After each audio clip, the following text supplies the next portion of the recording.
Hello students, welcome to Ojaank IAS academy. स्वागत है आप सभी का आज के हमारे इस सेशन में। माइंड मैप के इस सेशन में हर रोज जो माइंड मैप्स आपको शेयर किए जाते हैं, इंग्लिश में भी हिंदी में भी, उन्हीं माइंड मैप्स का एक्सप्लेनेशन मैं आपके लिए लेकर आया हूं। आज का जो माइंड मैप है वो हमारा साइंस एंड टेक्नोलॉजी से जुड़ा हुआ माइंड मैप है। इसरो का humanoid skull design for Gaganyaan mission. Gaganyaan mission के बारे में आप जानते होंगे। 2025 का हमारा टारगेट है कि हम कुछ लोगों को स्पेस में भेजें, मनुष्य को, मानव को अपने बलबूते पर मनुष्य में भेजे। हालांकि भारत ये पहले भी कर चुका है। राकेश शर्मा हमारे पहले व्यक्ति रह चुके हैं जो स्पेस में गए थे, लेकिन वो सारी जो व्यवस्था थी या वो सारा जो मैकेनिज्म था, जो टेक्नोलॉजी थी, वो यूएसएसआर की थी, हमारी टेक्नोलॉजी नहीं थी। अब हम चाहते हैं, जब हमारा इसरो इतना डेवलप हो चुका है, इतना उन्नत हो चुका है, तो लोगों को स्पेस में भेजा जाए। और उसका पहला एक्सपेरिमेंट जो हम करना चाहते हैं उसको हमने गगनयान मिशन दिया है। नाम जो है वो गगनयान मिशन नाम दिया है। और हमारा टारगेट है 2025 का। लेकिन उससे पहले हम, क्योंकि लोगों को भेज रहे हैं, जान का रिस्क है। अभी तक तो हम जो कुछ भी भेजते रहे हैं वो सिर्फ और सिर्फ मशीनें जाती रही, सैटेलाइट जा रही है, वो भी अपने आप में एक मशीन है, इलेक्ट्रॉनिक डिवाइस है। वो सारी मशीनें हम भेजते रहे हैं, उसमें हम बहुत ज़्यादा सक्सेसफुल भी हैं, वर्ल्ड में हमारी ज़बरदस्त सक्सेस हिस्ट्री है। लेकिन अब हम जो करना चाहते हैं उसके लिए मानव को भेजना, और मानव को भेजने में रिस्क बहुत ज़्यादा बढ़ जाती है। मानव का किसी भी प्रकार की दुर्घटना हमें देखने को मिल सकती है। तो उन दुर्घटना से बचने के लिए हम यहाँ पर एक ह्यूमैनॉइड बना रहे हैं, जिसको कि इसरो ने अभी अभी डेवलप किया है। इसका नाम व्योम मित्र दिया गया। व्योम यानी अंतरिक्ष या आकाश, और उसमें हमारी जो सहायता करे वो मित्र, तो व्योम मित्र का नाम इसको दिया गया है। ये ह्यूमनॉइड, पहली बात करते हैं ह्यूमनॉइड्स क्या होते हैं। ह्यूमनॉइड्स बेसिकली ऐसे रोबोट जो मानव की तरह दिखते हैं। आपने रोबोट मूवी देखी होगी रजनीकांत की, उसके अंदर भी एक रोबोट जो है वो चिट्टी नाम का रोबोट आपको दिखाया जाता है। वो मानव जैसा दिखता है। रोबोट्स बहुत सारे प्रकार के होते हैं, बहुत सारे काम जो है डेली लाइफ में, इंडस्ट्रीज में, उद्योगों में परफॉर्म करते हुए हमें देखने को मिलते हैं। लेकिन सबका शेप और डिजाइन अलग अलग होता है। जो मानव जैसा दिखता है उसे हम ह्यूमनॉइड कहते हैं। ह्यूमन रोबोट जो होता है, ह्यूमन जैसा दिखने वाला रोबोट जो होता है, उसे हम ह्यूमैनॉइड कहते हैं। तो यहां पर भी हमने एक ह्यूमैनॉइड जो है वो बनाया है, जिसका नाम है व्योम मित्र, जो कुछ ऐसा दिखाई देता है। अगर आप इसको देखेंगे तो ये कुछ ऐसा दिखाई देता है। फोटो जो आप देख पा रहे हैं, ये इसके पाँव नहीं है। एक फीमेल स्ट्रक्चर जो है, मानव महिला जैसा दिखने वाला एक रोबोट जो है, ये आपको दिखाई देगा। और ये महिला नहीं है, रोबोट जैसा ही है, और आधा रोबोट है। इसके पाँव नहीं है। ये सिर्फ इस तरीके से बैठ करके सारी चीजें जो है वो ऑब्जर्व करेगा, सारी चीजों को देखेगा, क्या क्या करेगा, कैसे कैसे करेगा, कैसे बनाया जा रहा है, क्यों बनाया जा रहा है, इसका फायदा क्या होगा, सभी चीजों के बारे में इस माइंड मैप के द्वारा हम इन सब चीजों के बारे में डिस्कशन करने वाले हैं। चलिए तो बात करते हैं। सबसे पहले बात करते हैं ओवरव्यू ऑफ व्योम मित्र ह्यूमैनॉइड। ये जो व्योम मित्र ह्यूमैनॉइड बनाया जा रहा है, इसका ओवरव्यू क्या है, ये कैसा दिखता है, क्या इसकी विशेषताएं हैं, उसके बारे में बात करें। तो सबसे पहले पर्पस एंड फंक्शनलिटी की अगर हम बात करें, उद्देश्य क्या है और कार्य क्या क्या करेगा। फीमेल हाफ ह्यूमैनॉइड है, आधी फीमेल जो है वैसा दिखने वाला एक ह्यूमैनॉइड। ह्यूमैनॉइड यानी वैसा रोबोट जो ह्यूमन जैसा दिखता है, मानव जैसा दिखता है। For uncrewed Gaganyaan mission in 2025, 2025 में हम जो गगनयान मिशन भेजना चाह रहे हैं उसके अंदर क्रू मेंबर के रूप में, क्रू का मतलब जो सदस्य जाते हैं उसको क्रू सदस्य या क्रू मेंबर कहा जाता है, तो वो क्रू मेंबर के रूप में ये जाने वाला हमें देखने को मिलता है।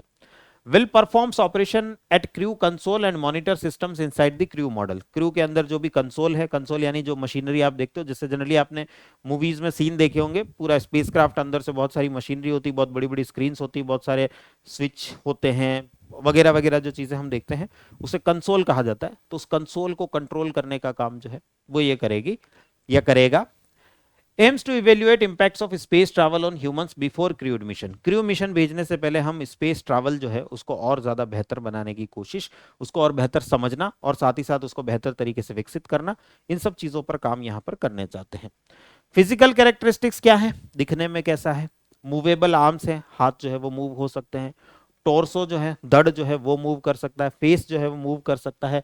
नेक, गर्दन जो है वो मूव कर सकती है। ये सब जैसा हमारा मूवमेंट होता है, हमारा शारीरिक मूवमेंट जिस प्रकार से होता है उसी प्रकार का मूवमेंट ये भी कर सकता है।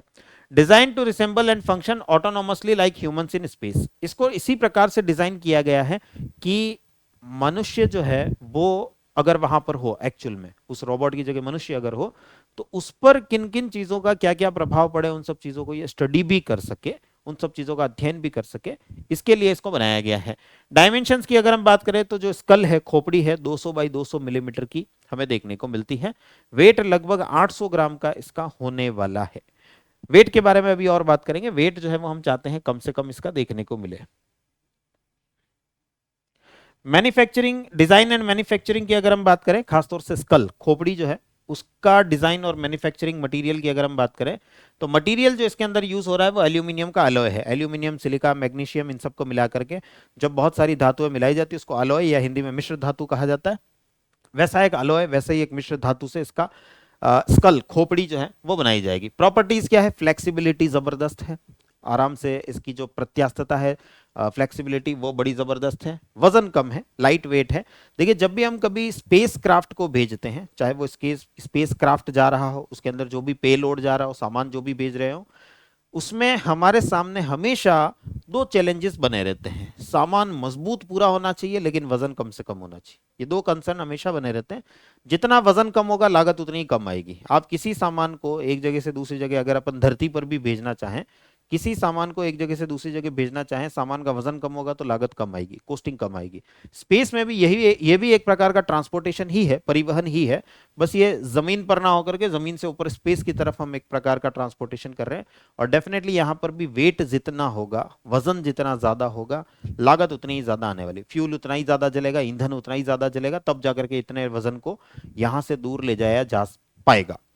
तो ऐसे में हमारा कंसर्न हमेशा ये रहता है वजन कम से कम हो लेकिन उसकी स्ट्रेंथ पूरी हो, मजबूती पूरी हो, तभी जाकर के वो प्रॉपर परफॉर्म वहां पर अपने जो भी फंक्शन है, उसके जो भी कार्य के लिए हम भेज रहे हैं, जैसे ये रोबोट हम भेज रहे हैं या हमने कोई सैटेलाइट भेजा है, कुछ भी भेजा है, तो उसका वजन कम से कम रहे, ये हमारा उद्देश्य रहता है। और साथ ही साथ प्रॉपर फंक्शनिंग भी हो, मजबूती पूरी हो। ऐसा नहीं कि किसी चीज से टकराया टूट गया। वैसे कम मजबूती प्लास्टिक का बना करके भी नहीं भेज सकते हैं। अगर प्लास्टिक का बना भी रहे, उसके अंदर बहुत सारे कंपोनेंट्स प्लास्टिक के होते हैं, पर वो हाई स्ट्रेंथ वाला प्लास्टिक जो है उसका यूज किया जाता है। तो जो उद्देश्य हमारा रहता है वो हर जगह पर स्पेस में जब भी कुछ भेजा जा रहा हो, सैटेलाइट भेजा जा रहा हो, ह्यूमैनॉइड भेजा जा रहा हो, वजन कम हो, मजबूती पूरी हो, ये उद्देश्य हमारा हमेशा रहता है। तो यहां पर भी हमने इसको स्ट्रॉन्ग मैकेनिकल कैरेक्टरिस्टिक्स दिए हैं, वजन कम दिया है लेकिन यांत्रिक विशेषताएं जो है वो पूरी रहेंगी, मजबूत रहेगा, हाई हीट रेजिस्टेंस पूरा रहेगा। वहां पर अगर ऊष्मा ज्यादा हो, टेम्परेचर ज्यादा हो, तापमान ज्यादा हो या बहुत कम हो, तो हीट रेजिस्टेंस भी इसके अंदर, ऊष्मा की प्रतिरोधकता भी इसके अंदर जबरदस्त हमें देखने को मिलेगी। Commonly used in automotive engines and aerospace components, जो मटेरियल यहां पर जो यूज होने वाला है वो एरोस्पेस में जो कंपोनेंट्स यूज किए जाते हैं, जो बाहर भेजे जाते, सैटेलाइट हम भेजते हैं, सैटेलाइट लॉन्च व्हीकल जो होते हैं हमारे, एसएलवी जो होते हैं, पीएसएलवी, जीएसएलवी, ये जो सारे सैटेलाइट लॉन्च व्हीकल्स होते हैं, इनमें जिस प्रकार का मटेरियल यूज किया जाता है, या फिर जो हमारी गाड़ियां जो होती है, व्हीकल्स जो होती है, उसके अंदर जो इंजन के अंदर जो मटेरियल यूज किया जाता है, जिसकी स्ट्रेंथ जबरदस्त होती है, वजन कम से कम होता है लेकिन मजबूती पूरी होती है, ऐसे मटेरियल का उपयोग यहां पर भी होने वाला है। एडिटिव मैन्युफैक्चरिंग टेक्निक, यहां पर जिस मैन्युफैक्चरिंग टेक्निक का उपयोग होने वाला है उसे हम कहते हैं AM, additive manufacturing technique. Skull जो है वो इसी टेक्निक से, एडिटिव मैन्युफैक्चरिंग प्रोसेस से बनने वाला है। Easy incorporation of lattice structure, इसको बेसिकली हम किस प्रकार से बना रहे हैं, ज्यादा से ज्यादा जाली नुमा स्ट्रक्चर यहां पर बनने वाला है। जाली आप जानते हैं, जाली जो है वो कुछ इस प्रकार से जालियां हम बनाते हैं। इसमें ये बीच बीच में जो खाली जगह दिख रही है, ये पूरा वजन कम हो गया आपका। स्ट्रेंथ जाली भी अच्छी खासी देगी, मजबूती लगभग अच्छी खासी इस जाली से भी हमें मिलेगी, और हम इसकी स्ट्रेंथ और बढ़ा सकते हैं। इसके अंदर जो तार यूज होने वाले उनकी मजबूती और बढ़ाई जा सकती है। तो मजबूती पूरी रहेगी लेकिन बीच बीच में आप ये देख रहे हो खाली जगह है। इससे क्या होता है, वजन कम रहेगा। अगर हम इसकी जगह पूरी एक शीट लगा देते हैं, वजन बहुत ज्यादा होता है। जाली का वजन जो है वो कम रहेगा लेकिन मजबूती पूरी रहेगी। जो अंदर मटेरियल यूज होगा वो हाई स्ट्रेंथ मटेरियल यूज होगा, तो उसकी वजह से वजन कम रहेगा और साथ ही साथ जो स्ट्रेंथ है वो पूरी की पूरी हमें देखने को मिलेगी। तो ऐसा लैटिस जैसा, जाली जैसा स्ट्रक्चर यहां पर हमें देखने को मिलेगा। इसकी वजह से overall weight to final product कम होगा। ओवरऑल जो इसका फाइनल प्रोडक्ट जो बनेगा, पूरा पूरा ह्यूमैनॉइड जो बनेगा, वजन हमें काफी कम देखने को मिलेगा, मजबूती पूरी रहेगी। ये कुछ वैसा ही है, ये जो एडिटिव मैन्युफैक्चरिंग प्रोसेस है ये कुछ वैसा ही है जैसा कि 3D प्रिंटिंग में होता है। ये लेयर बाय लेयर स्ट्रक्चर जो है वो क्रिएट करेगा, एक लेयर फिर दूसरी लेयर फिर तीसरी लेयर, ऐसे layer by layer structure create करेगा, जैसा कि 3D प्रिंटिंग में हमें देखने को मिलता है, कुछ उसी प्रकार से ये भी हमें देखने को मिलता है। नेक्स्ट बात करते हैं फीचर्स क्या है इसकी, ह्यूमनॉइड के खासतौर से जो स्कल है, खोपड़ी है, उसके फीचर्स क्या है, उसकी विशेषता क्या है। स्ट्रक्चरल इंटीग्रिटी बनी रहेगी, यील्ड जबरदस्त है, 220 मेगा पास्कल का वजन अगर उस पर रहे तब भी वो उसको सहन कर सकता है, इतनी जबरदस्त मजबूती यहां पर बनी रहेगी, और वजन कम रहेगा, जो हम बात पहले ही कर चुके हैं। High stress without permanent deformation, जबरदस्त स्ट्रेस, जबरदस्त तनाव अगर इस पर रहे तब भी बिना डिफॉर्मेशन के, इसका जो रूप है वो नहीं बदलेगा, डिफॉर्म होना यानी उसका रूप बदल जाना, बिना डिफॉर्म हुए, बिना रूप परिवर्तित हुए, विरूपित हुए, ये अपनी जैसी स्थिति है उसको बना करके रखेगा। तो ये इसकी एक विशेषता हमें देखने को मिलेगी। वेट ऑप्टिमाइजेशन के लिए हम बात कर चुके हैं कि स्पेस मिशंस में लाइट वेट होना बहुत जरूरी होता है, जितना वजन कम होगा लागत उतनी कम आने वाली है। तो वजन कम, इसके अंदर लेटिस स्ट्रक्चर, जो जाली नुमा स्ट्रक्चर का प्रयोग किया जा रहा है, उससे वजन कम रखने में हमें काफी ज्यादा हेल्प यहां पर मिल रही है। नेक्स्ट अगर आगे हम बढ़े, importance of robotic system in space. ये जो रोबोटिक सिस्टम है हम जो डेवलप कर रहे हैं, ऐसे ही और हम डेवलप करते रहेंगे, इनका इंपॉर्टेंस क्या है, स्पेस सेक्टर में इतना महत्व क्या है इनका, उसके बारे में थोड़ी सी बात करते हैं। पहली चीज जो यहां पर बनती है that is the astronaut safety. देखिए कुछ काम ऐसे होते हैं जो वहां पर रिपीटेटिव वे में करने पड़ते हैं, जैसे उसका सोलर पैनल होगा, जो मिशन हमारा जाएगा उसका जो पूरा का पूरा जो व्हीकल होगा उसका अपना एक सोलर पैनल होगा, एनर्जी सनलाइट आएगी उससे, सोलर पैनल से चार्ज होगा, और उससे वो दिन भर जो है वो काम कर पाएगा, वापस सनलाइट आएगी तब चार्ज होगा, फिर काम कर पाएगा।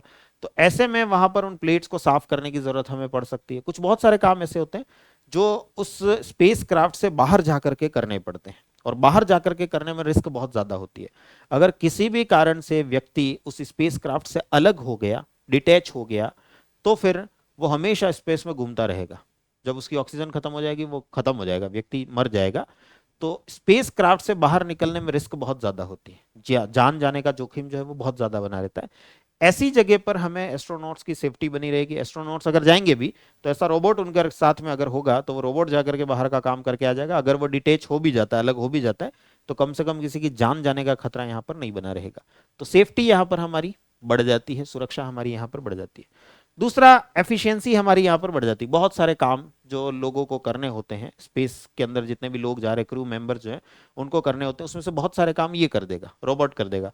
अब व्यक्ति जो है वो मान लीजिए सो रहा है, वैज्ञानिक है, साइंटिस्ट है जो जा रहा है, वो सो रहा है, लेकिन तब भी रोबोट को सोने की आवश्यकता नहीं, वो हर समय पर काम कर सकता है, 24 आवर्स काम करके हमें जो भी कुछ भी इमरजेंसी इंफॉर्मेशन है या अन्य प्रकार की जो भी स्टडी वो कर रहा है, अध्ययन जो कर रहा है, उसके बारे में जो भी इंफॉर्मेशन हमें भेजनी है, वो 24 आवर्स चलती रहती है, 24 घंटे 24/7 ये व्यवस्था चलती रहती है। तो एफिशिएंसी, दक्षता जो है वो बढ़ जाती है। नेक्स्ट अगर हम बात करें गगनयान मिशन में व्योम मित्र जो हम बनाए हैं, जो अभी मैंने आपको फोटो दिखाया था, उस व्योम मित्र का रोल क्या रहेगा, भूमिका क्या रहेगी, उसके बारे में बात करते हैं। सबसे पहला तो हम टेक्नोलॉजी का डेमोन्स्ट्रेशन यहां पर कर रहे हैं, तकनीक का प्रदर्शन जो है वो यहाँ पर कर रहे हैं कि हम भी ऐसी तकनीक विकसित कर सकते हैं। भारत जैसा देश विशेष रूप से हम भी ऐसी तकनीक जो है वो विकसित कर सकते हैं, और ये तकनीक हमारे लिए कितनी प्रकार से काम आ सकती है, कितने कितनी जगहों पर इसका उपयोग किया जा सकता है, ये सब डेमोन्स्ट्रेट करने का काम यहाँ पर होगा। दूसरा, कम्युनिकेशन एंड मॉनिटरिंग यहाँ पर हो सकेगी, लगातार कम्युनिकेशन हमारा और उस स्पेसक्राफ्ट का बना रहे, संचार बना रहे, उस पर प्रॉपर निगरानी रखी जा सके, ये सारा काम भी जो है ये रोबोट हमारी उन पर हेल्प कर सकते हैं। और डेटा कलेक्शन, वहां पर जाकर के अल्टीमेटली वहां पर प्रेशर कैसा है, टेम्परेचर कैसा है, सनलाइट कितनी आती है, इलेक्ट्रोमैग्नेटिक फ्लक्चुएशन कितना है, अर्थ का जो मैग्नेटिक फील्ड है वो कैसे काम कर रहा है, सन का मैग्नेटिक फील्ड कैसे काम कर रहा है, सोलर विंड्स कैसी चल रही हैं, वगैरह वगैरह, जो सारी चीजें हैं जो टेक्निकल डेटा चाहिए होता है, वो सारा डेटा कलेक्ट करने का काम भी ये रोबोट्स जो है वो करते रहेंगे। तो भविष्य में जब हम क्रूड मिशन भेजेंगे, जब अभी हम लोगों को नहीं भेज रहे हैं, लेकिन भविष्य में जब लोगों को भेजा जाएगा, तो उस समय पर ये डेटा हमारे लिए बहुत काम आने वाला है, लोगों के लिए, सेफ्टी के लिए, खासतौर से मनुष्य को जब हम भेज रहे हैं तो उसकी सेफ्टी के लिए, उसके बचाव के लिए, उसकी सुरक्षा के लिए क्या क्या इंतजाम करने होंगे, क्या क्या व्यवस्थाएं करनी होंगी, इसको हमें जानकारी पहले से होगी। अगर हमारे पास में डेटा होगा तो हम उस हिसाब से अपनी प्लानिंग बेहतर कर पाएंगे। डिजाइन का फाइनलाइजेशन जो है वो विक्रम साराभाई स्पेस सेंटर तिरुवनंतपुरम केरला के अंदर है, उन्होंने किया है। और फाइनल डिजाइन व्योम मित्र स्कल की इन्होंने अभी रिसेंटली दिखाई है, जो मैंने फोटो अभी आपको दिखाया था। Implications of future space exploration, ये जो रोबोट हमने बनाया है ह्यूमनॉइड व्योम मित्र जो हमने बनाया है, इसका भविष्य में हम जो स्पेस मिशंस भेजेंगे, अंतरिक्ष मिशन भेजेंगे, उसमें क्या फायदा हमें देखने को मिलेगा। तो एक तो स्पेस रोबोटिक्स में एडवांसमेंट आएगा, जो स्पेस में रोबोट्स भेजने का जो काम है उसमें और बेहतरी हमें देखने को मिलेगी, एडवांसमेंट हमें देखने को मिलेगा। एंड ह्यूमन स्पेस फ्लाइट की प्रिपरेशन बेहतर हो पाएगी। जब हम मानव को भेज रहे हैं, हम जानते हैं कि स्पेस टूरिज्म एक बहुत बड़ा स्कोप लेकर के एक बहुत बड़ी इंडस्ट्री, एक बहुत बड़ा उद्योग हमें देखने को मिलने वाला है, जहां स्पेस एक्स जैसी कंपनियां चांद पे जाने के ऑलरेडी टिकट जो है वो लोगों को दे रही है। मंगल पे घुमा के लाएंगे तुमको, चांद पे घुमा के लाएंगे, उसके टिकट्स ऑलरेडी उन्होंने बुक करवा लिए, लोगों ने बुक करवा लिया, वो बुक कर रहे हैं। तो ऐसे में भविष्य में ये जो इंडस्ट्री है, ये जो उद्योग है, या ये जो पूरा का पूरा फील्ड है, ये हमें एक सनराइज इंडस्ट्री के रूप में देखने को मिलता है, उदीयमान उद्योग के रूप में देखने को मिलता है, जिसका भविष्य बहुत जबरदस्त होने वाला है, एक्सपोनेंशियली ग्रो करने वाला है। तो ऐसे में ये व्योम मित्र मिशन जो है वो हमारे लिए बहुत सारी सुविधाएं, बहुत सारा डेटा हमें प्रदान करेगा, बहुत सारी प्लानिंग करने में हमारी हेल्प करेगा। और साथ ही साथ भविष्य में जब हम इस फील्ड में लीडर बनना चाहते हैं, आज यूएसए, अमेरिका, नासा जो है, स्पेस एक्स जो है वो इस फील्ड के लीडर हैं, तो हम इस फील्ड के लीडर बनना चाहते हैं, नेतृत्व करना चाहते हैं भविष्य में विश्व का, वहां पर हमारी बहुत ज्यादा सहायता होने वाली है। उस चीज को देखते हुए ये जो कदम उठाए जा रहे हैं, ये जो रोबोटिक्स डिप्लॉय की जा रही है स्पेस सेक्टर में, ये हमारी बहुत सहायता करने वाले, बहुत मदद यहाँ पर होने वाली है। तो ये हमारा पूरा का पूरा माइंड मैप जो आपको हिंदी में भी अवेलेबल है, आप देखेंगे तो हिंदी में भी ये पूरा का पूरा माइंड मैप जो है वो अवेलेबल है, सारे के सारे पॉइंट्स जो मैंने अभी आपके साथ डिस्कस किए हैं।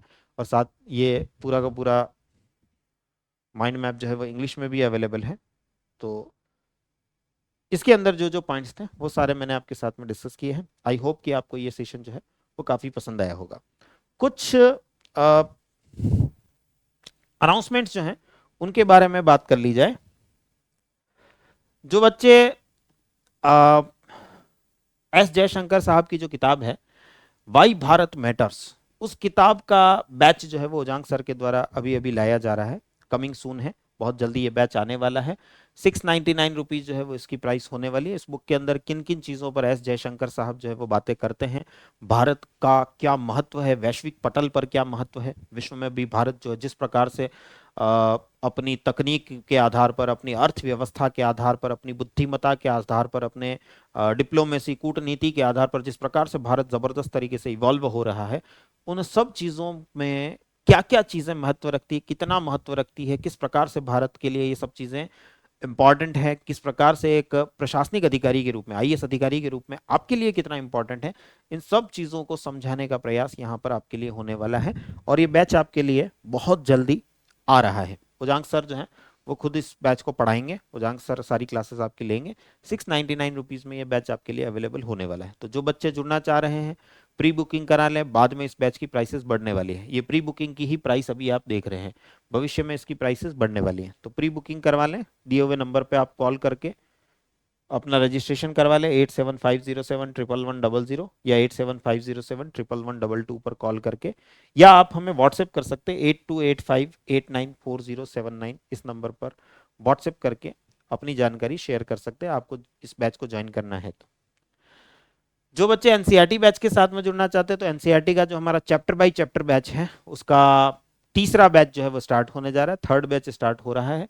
और वही डिस्काउंट अभी भी इस पर कंटिन्यूड है, 12,000 रुपीज, 12,000 रुपए का बैच है, बट 2,999 रुपए में अभी आपको उपलब्ध है। हमारी जो ऐप है ओजांग ऐप, उसको अभी डाउनलोड करें आप, और उसके अंदर इस बैच को आप ज्वाइन कर सकते हैं। और 26 अगस्त से ये क्लासेस हमारी स्टार्ट हो चुकी है। तो जो बच्चे अभी भी जुड़ना चाह रहे हैं वो जल्दी से इस बैच के साथ में जुड़ सकते हैं।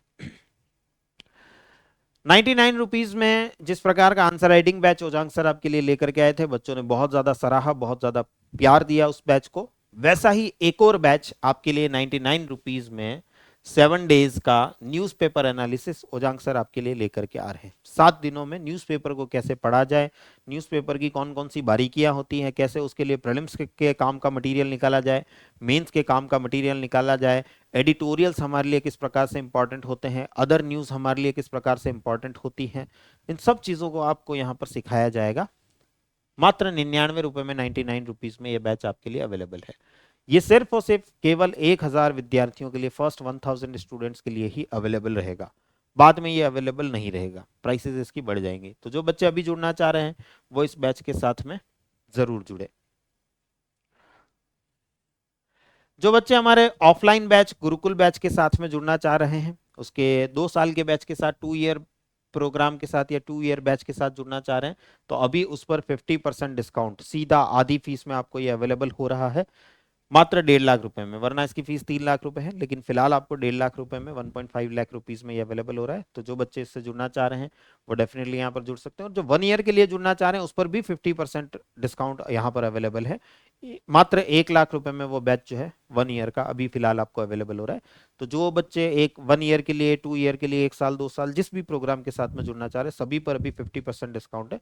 तो जल्दी से जल्दी दिए हुए नंबर पर कॉल करें, 8750711100, 2233344455, इनमें से किसी भी नंबर पर कॉल कर सकते हैं। अगर आपके हाथ से मौका निकल गया, फीस वापस से डबल हो जाएगी, जो पूरी फीस है वो हो जाएगी। अभी आधी फीस में आपको ये बैच अवेलेबल हो रहा है। राइट, चलिए तो मिलते हैं नेक्स्ट सेशन के अंदर। नेक्स्ट सेशन के अंदर मैं फिर आपके साथ में जुड़ूंगा। हमारे जो करंट अफेयर्स में जो टॉपिक्स चल रहे हैं उनका जो माइंड मैप आपको शेयर किया जाता है, हिंदी इंग्लिश दोनों में शेयर किया जाता है, उस माइंड मैप का डिटेल्ड एक्सप्लेनेशन लेकर के मैं आपके साथ में यहाँ ऐसे ही प्रेजेंट होता रहूंगा। तो मिलते हैं नेक्स्ट सेशन के अंदर। Thank you everyone.